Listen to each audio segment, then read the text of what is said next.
तो बच्चों, पिछले क्लास में या पिछले वीडियो में आप लोगों ने समांतर रेखा के बारे में सीखा कि समांतर रेखा किसे कहते हैं और समांतर रेखाओं के क्या गुण होते हैं। आज के इस वीडियो में हम लोग जानेंगे कि अंतःखंड क्या होता है और अंतःखंड किसे कहते हैं। तो जैसा कि आपको चित्र में दिख रहा है, दो समांतर रेखाएं हैं जिनको एक तिर्यक रेखा काट रही है। चित्र में दो समांतर रेखाएं हैं जिनको एक तिर्यक रेखा काट रही है, और जब दो समांतर रेखाओं को एक तिर्यक रेखा काटती है तो आप देख रहे हैं बेटा, P एक तिर्यक रेखा है और L और M, P एक तिर्यक रेखा है, L तथा M दो समांतर रेखाएं हैं जिनको P तिर्यक रेखा काट रही है। तो काटने के बाद आप देख रहे हैं कि समांतर रेखाओं के बीच एक टुकड़ा दिख रहा है जो कि तिर्यक रेखा से निकला हुआ है, या समझ लीजिए तिर्यक रेखा से काट के निकाला गया एक तरह से। तो अब हमने भी मोटी भाषा में समझा, अब इसको हम ज्यामिति की भाषा में समझते हैं कि जब दो समांतर रेखाओं को एक तिर्यक रेखा काटती है, जब दो समांतर रेखाओं को एक तिर्यक रेखा काटती है, तब तिर्यक रेखा द्वारा समांतर रेखाओं के बीच कटे भाग को अंतःखंड कहते हैं। चित्र में L तथा M दो समांतर रेखाएं हैं जिन्हें एक तिर्यक रेखा P प्रतिच्छेद करती है।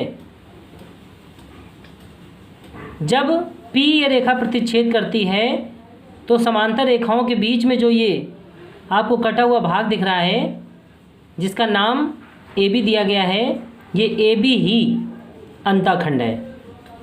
एक बार और समझ लीजिए, जब दो समांतर रेखाओं को एक तिर्यक रेखा काटती है तब तिर्यक रेखा द्वारा समांतर रेखाओं के बीच कटे भाग को अंतःखंड कहते हैं।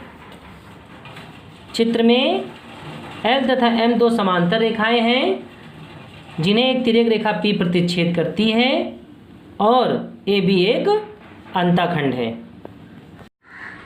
अगली परिभाषा है एकांतर कोण की।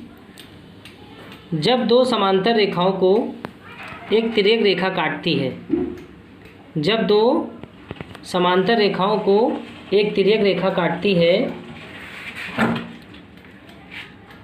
तो तिर्यक रेखा के बीच में जो अंतःखंड कटता है, जैसा कि आप देख रहे हैं चित्र में AB अंतःखंड है, तो अंतःखंड के